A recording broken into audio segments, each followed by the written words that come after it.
जमुना तीर बजावे तू जनी जाए कन्हा मुरली।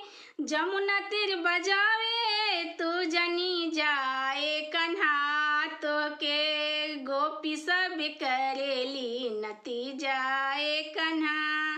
तो के गोपी सब करेली नती जाए कन्हा। माखन खियाई तो के लिए सब भुराई। छाछ पिया के जान मारी है नचाई। माखन खिया के तो के लिए सब भुराई। छाछ पिया के जान मारी है नचाई। तू गैया चरैहा बाग बगीचा कन्हा। तू गैया चरैहा बाग बगीचा कन्हा।